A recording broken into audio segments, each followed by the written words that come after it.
Hello students, हमने nuclear chemistry start कर रखी थी। उसमें हम आज करेंगे liquid drop model and nuclear shell model.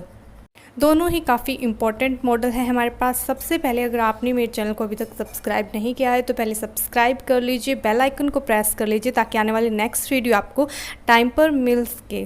चलिए करते हैं start. Many theoretical models have been proposed for inner structure of the nucleus, that is the arrangement of the proton and neutron in the nucleus. हमारे पास बहुत सारे theoretical models दिए गए हैं किसके लिए, न्यूक्लियस की इनर स्ट्रक्चर के लिए, दैट इज जिसमें हमारे पास प्रोटॉन्स और न्यूट्रॉन्स होते हैं। Today we are discuss liquid drop model and shell model. Nuclear shell model, liquid drop model हमारे पास फर्स्ट मॉडल था जो हमारे पास न्यूक्लियर स्ट्रक्चर को इंट्रोड्यूस करवाता है, और ये मॉडल हमें Bohr and Wheeler, two scientist थे, उन्होंने 1935 में दिया था। As the name implies, in this model, nucleus is supposed to spherical in shape as a liquid drop. जैसे कि liquid drop हमारे पास क्या होती है, spherical in shape होती है, वैसे ही हमारे पास liquid drop model के अकॉर्डिंग जो न्यूक्लियस होता है वो भी spherical होता है। The spherical shape is due to attraction nuclear force, और जो स्फेरिकल शेप होता है ये due to attraction of nuclear forces के कारण होता है। In this model nucleus is considered as rotating and vibrating drop of liquid having constant density. जैसे कि हमारे पास लिक्विड ड्रॉप है, लिक्विड ड्रॉप में हमारे पास कांस्टेंट डेंसिटी होती है, वैसे ही इस मॉडल के अंदर लिक्विड ड्रॉप की तरह ही न्यूक्लियस को वाइब्रेटिंग एंड रोटेटिंग माना गया है जिसकी कांस्टेंट डेंसिटी होती है। There is potential barrier on the surface of nucleus, और सर्फेस ऑफ न्यूक्लियस पे हमारे पास पोटेंशियल बैरियर होता है। This is similar to the surface tension which acts upon liquid drop. जैसे कि हमारे पास लिक्विड ड्रॉप होती है जिसके सरफेस पे हमारे पास क्या है, सरफेस टेंशन लगती है, सेम एज हमारे पास पोटेंशियल बैरियर होता है न्यूक्लियस के अंदर। Nucleons interact with neighboring nucleons as the molecules of liquid drop interact with neighboring molecules। जैसे कि हमारे पास लिक्विड ड्रॉप्स होती हैं, हमारे पास लिक्विड ड्रॉप्स एक दूसरे से क्या होती है, इंटरेक्ट होती है, वैसे ही जो न्यूक्लियॉन्स होते हैं न्यूक्लियस के अंदर हमारे पास जो न्यूक्लियॉन्स होते हैं वो भी एक दूसरे से क्या होते हैं, इंटरेक्ट होते हैं। If a liquid drop is allowed to oscillate, then it breaks up into smaller droplets. This is same as fission। जैसे कि हमारे पास जो लिक्विड ड्रॉप्स है उनको अगर ऑसिलेट करवाते हैं हम तो ये ब्रेक हो जाते हैं स्मॉलर ड्रॉपलेट्स के अंदर। सेम हमारे पास क्या है, हम न्यूक्लियर फ्यूजन, जैसे हम न्यूक्लियर फ्यूजन या फिर न्यूक्लियर रिएक्शंस की बात करें जिसके अंदर हमारे पास फ्यूजन होता है, सेम एज हमारे पास क्या है, न्यूक्लियस के अंदर भी ऐसा ही होता है जैसे लिक्विड ड्रॉप हमारे पास क्या होती है, फ्यूजन होता है। A liquid drop has a large number of molecules just as a nucleus which has a large number of molecules. जैसे कि हमारे पास लिक्विड ड्रॉप्स होती हैं लार्ज नंबर ऑफ मॉलिक्यूल्स, वैसे ही हमारे पास न्यूक्लियस के अंदर भी large number of molecules present होते हैं। न्यूक्लियस में forms a compound nucleus by capturing a higher energy particle from outside. जो न्यूक्लियस होता है वो एक कंपाउंड न्यूक्लियस बना देता है जब वो आउटसाइड से हायर एनर्जी पार्टिकल्स को कैप्चर कर लेता है। As does a liquid drop to get excited, जैसे हमारे पास लिक्विड ड्रॉप एक्साइटेड होती है। The compound nucleus or a liquid drop may get de-excited by undergoing any of the following changes। जो कंपाउंड न्यूक्लियस है वो वापस डी एक्साइटेड हो जाता है, जैसे कि हमारे पास लिक्विड ड्रॉप से एक्साइटेड होती है। जैसे कि ये देखिए हमारे पास क्या है, कंपाउंड न्यूक्लियस, ये हमारे पास लिक्विड ड्रॉप है। लिक्विड ड्रॉप्स जब एक्साइटेड स्टेट में जाती है हमारे पास जब हम उनको हीट करते हैं, लेकिन वो डी एक्साइटेड हो जाती है जब हम उनको कूल कर लेते हैं। बाय कूलिंग से वो क्या हो जाती हैं, डी एक्साइटेड हो जाती है। वैसे ही हमारे पास कंपाउंड न्यूक्लियस की बात करें तो वो एमिट करके रेडिएशंस को, पहले वो हमारे पास क्या है, रेडिएशंस को क्या करेंगे, कैप्चर करेंगे, और उसके बाद उनको अगर अमिट कर दे तो वो वापस अपनी वही स्टेट में आ जाते हैं, डी एक्साइटेड हो जाते हैं। By emission of nucleus, same हमारे पास बाय न्यूक्लियर फ्यूजन, ऐसे ही हमारे पास लिक्विड ड्रॉप्स में by evaporation, by breaking of into droplets. अब हमारे पास कुछ मेरिट्स हैं लिक्विड ड्रॉप मॉडल की। This model of nucleus explains the behaviors of nuclei in the excited state undergo nuclear fission to attain more stability and thus explain the phenomena of nuclear fission. कि liquid drop model से हमारे पास nuclear fission का concept बिल्कुल clear हो जाता है कि जब हमारे पास न्यूक्लियर फिजन होता है, एक्साइटेड स्टेट पे जाता है, तो उसके बिहेवियर में चेंज आता है, वो मोर स्टेबिलिटी को गेन कर लेता है. This model provides the basis of Weizsäcker's semi-empirical mass equation for calculating the atomic mass and binding energy of nuclei. इस मॉडल ने हमारे पास प्रोवाइड किया सेमी इंपेरिकल मास इक्वेशन को, जो कैलकुलेट करने के लिए यूज होती है atomic mass and binding energy of nuclei. देखिए कैसे. Mass of nucleus is given by mass of nucleus हमारे पास क्या होगा, mz(x) zmp plus a minus Z mn minus में डेल m.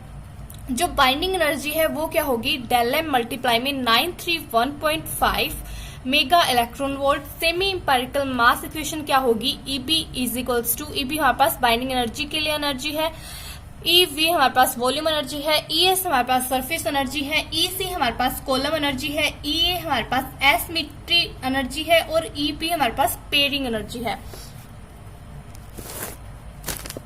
अगर हम ईवी एनर्जी वॉल्यूम एनर्जी निकालना चाहे तो ये हमारे पास डायरेक्टली प्रोपोर्शनल होगी मास नंबर के. ए हमारे पास क्या है, mass number. EV is given by A V multiply में ए वी हमारे पास क्या है, प्रोपोर्शनैलिटी कांस्टेंट.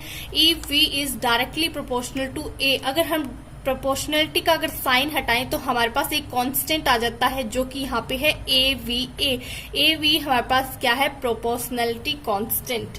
ए हमारे पास मास नंबर है. नेक्स्ट हमारे पास सरफेस एनर्जी है ई एस, जो कि डायरेक्टली प्रोपोर्शनल होती है ए बाय माइनस ए बाय में 2/3 के. और ए एस हमारे पास क्या है, प्रोपोर्शनलिटी कांस्टेंट आ गया. यहाँ पे ए एस से डिनोट किया क्योंकि यहाँ पे सरफेस एनर्जी की बात कर रहे हैं तो यहाँ पे सरफेस एनर्जी कांस्टेंट आएगा. सेम हमारे पास Coulomb energy given by this. E A हमारे पास asymmetry energy, neutron excess energy भी बोलते हैं इसे, ये हमारे पास ये होती है. पेयरिंग एनर्जी की अगर बात करें तो E P equals to minus A P A raise to power minus 3 by में 4. अब हमारे पास बाइंडिंग एनर्जी पर न्यूक्लियन और न्यूक्लियन नंबर के बीच में ग्राफ है, ग्राफिकल रिप्रेजेंटेशन दी है सेमी इंपेरिकल बाइंडिंग एनर्जी की, जिसमें हमारे पास जो ये हमारे पास pairing energy, asymmetric energy, surface energy, इन सब की हमारे पास एनर्जी की बात की गई है कि ये एनर्जी कहाँ कहाँ एग्जिस्ट करती है ग्राफ में. आप ये नोट डाउन कर सकते हैं वीडियो को पॉज करके. थर्ड मेरिट हमारे पास है, it explains mean binding energy of the neutron. इस लिक्विड ड्रॉप मॉडल ने हमारे पास binding energy of the neutron को एक्सप्लेन किया है. This model of nucleus form the basis of Bohr's theory of formation of compound nucleus. इस model के through हम बोर्स थ्योरी, जो बोर्स थ्योरी है हमारे पास, उसका बेसिस, जो बेसिक प्रिंसिपल है वो इसी मॉडल पर बेस्ड है. Limitation of liquid drop model of nucleus. अगर हम लिमिटेशन की बात करें लिक्विड ड्रॉप मॉडल की, तो फर्स्ट हमारे पास है, it could not explain the enhanced binding energy the nuclides with number or with even charge number. कि इसने enhanced binding energy को explain नहीं किया था जो हमारे पास इवन चार्ज नंबर की बात करें. Extra stability associated with the magic numbers of protons and neutrons as could not explain by the model. जो एक्स्ट्रा स्टेबिलिटी, जो मैजिक नंबर्स है जो हम न्यूक्लियर सेल मॉडल में अभी डिस्कस करेंगे, उसकी स्टेबिलिटी के बारे में, उनकी एक्स्ट्रा स्टेबिलिटी के बारे में या फिर मैजिक नंबर कंसेप्ट के बारे में उन्होंने कोई भी डिस्कशन नहीं दी थी. It is inconsistent with PP, that is proton-proton and neutron-proton pairing effect, which is observed in the stable nuclide. Stable nuclide में इस कंसेप्ट को न्यूक्लियर सेल मॉडल ने डिस्क्राइब किया था, लेकिन लिक्विड ड्रॉप मॉडल में इस कंसेप्ट को कोई भी जगह नहीं दी गई थी. It ignores the effect of independent motion of the nucleons, effect of magnetic movement, purity and spin. Liquid drop model में हमारे पास इन इफेक्ट्स को भी इग्नोर किया गया था. Effects of magnetic movement, independent motion of the nucleus और parity and spin. Next हमारे पास है nuclear shell model. Nuclear shell model भी काफी इंपॉर्टेंट मॉडल है। Nuclear shell model is developed by M G Mayer and German in 1948। 1948 में MG mayor और German ने इसे डेवलप किया था by applying the quantum mechanics का यूज करके। Nuclear shell model is also called independent particle model. इसे हम इंडिपेंडेंट पार्टिकल मॉडल भी बोल सकते हैं। If we have to remove electron we have to give energy. जब भी हमारे पास क्या है, न्यूक्लियस के चारों तरफ जब इलेक्ट्रॉन रिमूव कर रहे होते हैं, अगर उनको हमें निकालना होगा तो हमें क्या करना होगा, इन इलेक्ट्रॉन्स को निकालने के लिए एनर्जी देनी पड़ेगी। In case of noble gas it is quite difficult and acquire higher energy. Noble gas के केस में इलेक्ट्रॉन्स को रिमूव करना इजी नहीं होता है, क्योंकि हमें पता है कि नोबल गैसेस क्या होती है, फुली फिल्ड होती है, इलेक्ट्रॉनिक कॉन्फिगरेशन फुली फिल्ड होती है और इनकी एनर्जी हाई होती है। इलेक्ट्रॉन्स को निकालने के लिए हमें हाई एनर्जी की जरूरत पड़ेगी। It explain to spin orbit forces that is proton and neutron are believed to occupy definite nuclear energy levels called nucleon shell. Nuclear shell model में हमारे पास जो स्पिन फोर्सेस होते हैं, स्पिन ऑर्बिट फोर्सेस होते हैं प्रोटॉन और neutron के लिए, उनको भी एक्सप्लेन कर दिया था। और उन्हीं जो एनर्जी लेवल्स जो ऑक्यूपाई करते हैं nucleons that is proton and neutron, उन्हें न्यूक्लियन सेल बोला गया था। These shell are similar to electron shell. ये बिल्कुल हमारे पास इलेक्ट्रॉन सेल के तरह ही होते हैं। Each level has fixed energy values और we can say that each nuclear shell has a definite energy. इसीलिए हम बोल सकते हैं कि हर एक लेवल की अपनी अपनी खुद की एनर्जी होगी।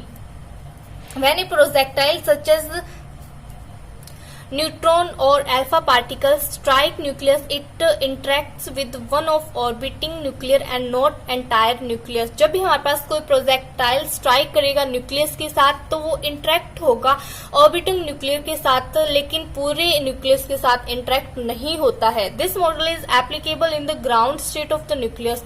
ग्राउंड स्टेट ऑफ न्यूक्लियस के लिए ये एप्लीकेबल था, एक्साइटेड स्टेट ऑफ न्यूक्लियस के लिए ये एप्लीकेबल नहीं होता। अगर हम बेसिक एक्सप्लेनेशन देखें न्यूक्लियर सेल मॉडल की, तो न्यूक्लियर सेल मॉडल हमें बताता है distribution of energy levels different atom shells की। If we see the basic explanation of nuclear cell model, we find that it explains the distribution of energy levels into different atom cells and nucleus atom cell. A cell is described as the energy levels where particles having the same energy exist. जो cell है वो describe करता है हमें energy levels को जहाँ पे particles की एनर्जी सेम होती है, सेम एनर्जी जहाँ पे एग्जिस्ट करती है। In this model all the nuclear particles are paired 1 to 1।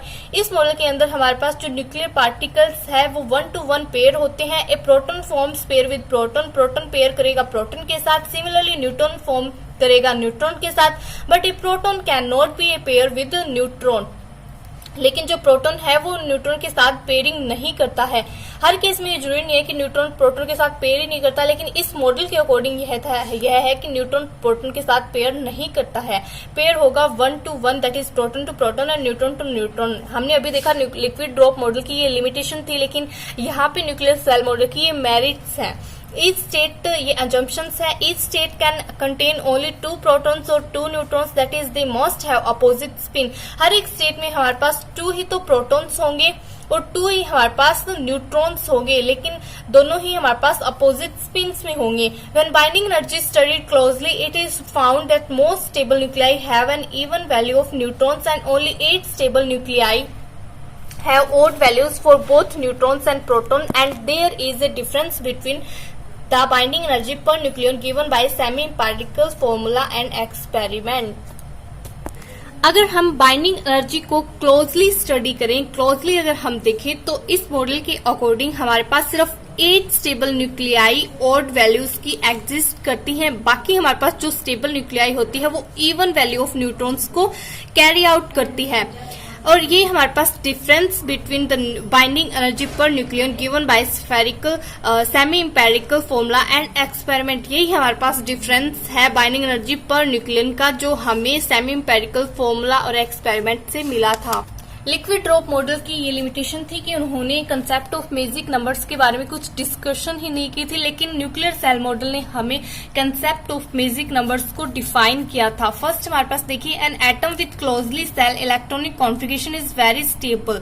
जो हमारे पास क्लोज सेल होगा इलेक्ट्रॉनिक कॉन्फ़िगरेशन, जिसका लास्ट सेल हमारे पास क्या होगा, फुली फिल्ड होगा, वो स्टेबल होगा। And exhibits chemical inertness like zero group element, और वो क्या है, केमिकल इनर्टनेस को एग्जिबिट करेगा, जैसे कि नोबल गैसेस है हमारे पास। नोबल गैसेस क्या होती हैं, फुली फिल्ड होती है और उन्हें हम इनर्ट गैसेस भी बोलते हैं।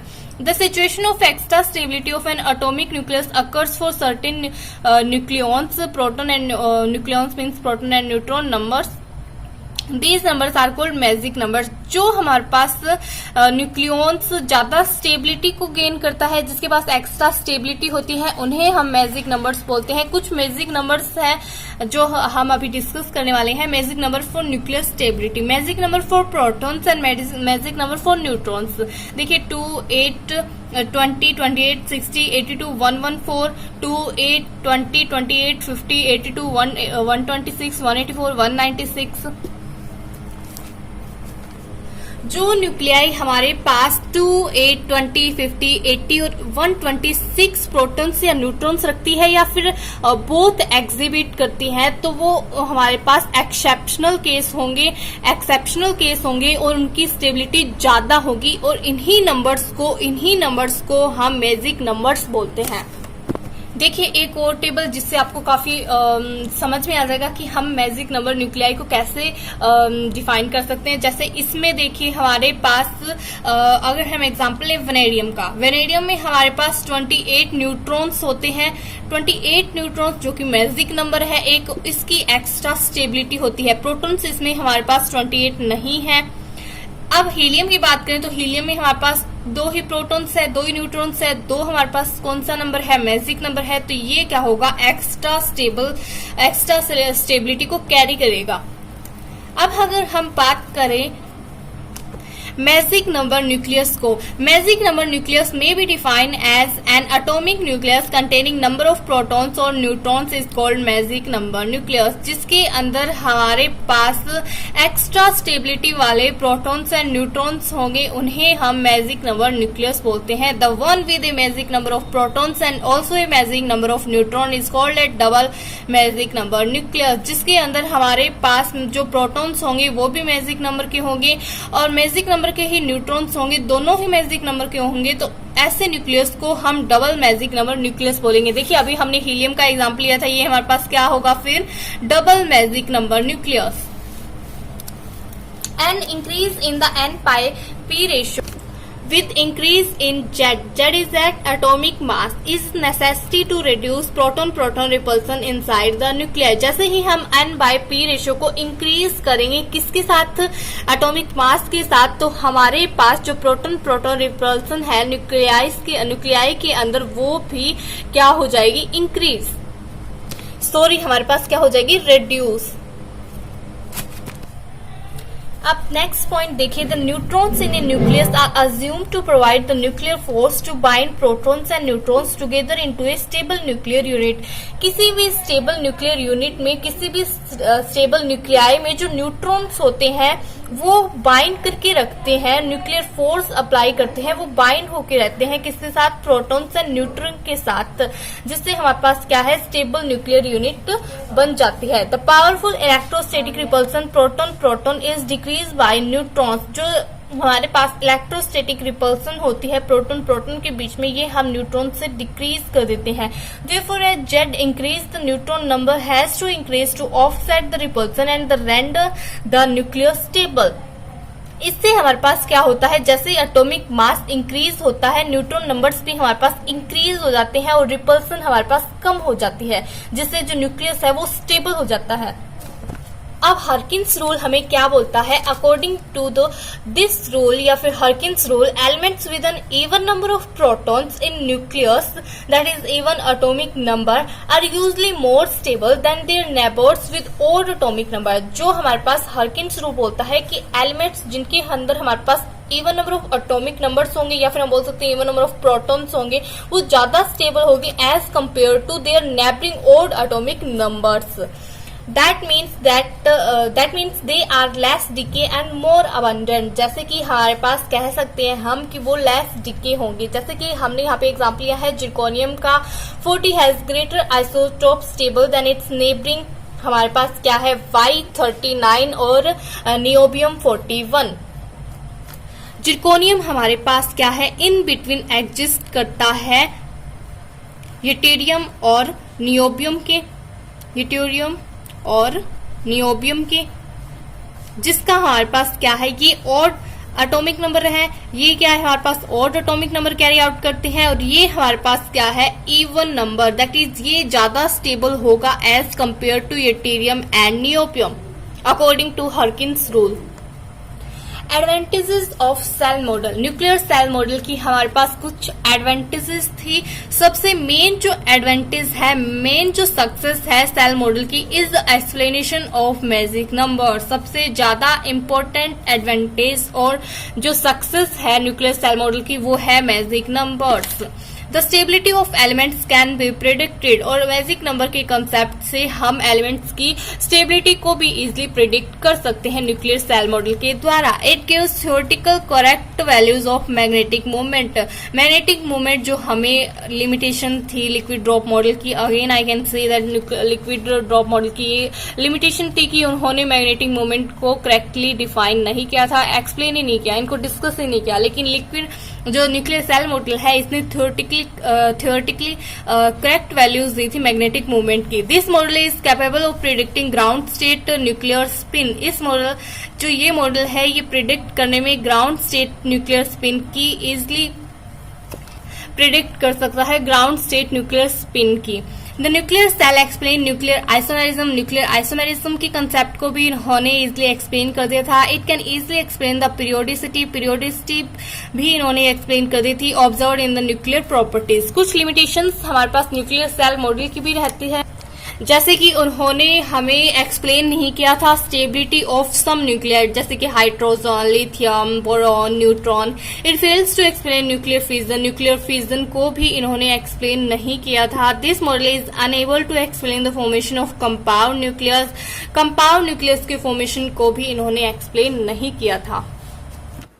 आई होप आपको ये वाला लेक्चर पसंद आया होगा। अगर ऐसा है तो प्लीज़ ज़्यादा से ज़्यादा इसे शेयर करें, सब्सक्राइब करें, वीडियो को लाइक करके जाइएगा, और हाँ कमेंट बॉक्स में कमेंट करके मुझे भी बताइए। इन केस ऑफ एनी डाउट आप मुझे मेरे इंस्टाग्राम पेज पर भी फॉलो कर सकते हैं, उसका लिंक आपको डिस्क्रिप्शन बॉक्स में मिल जाएगा। Thanks for watching.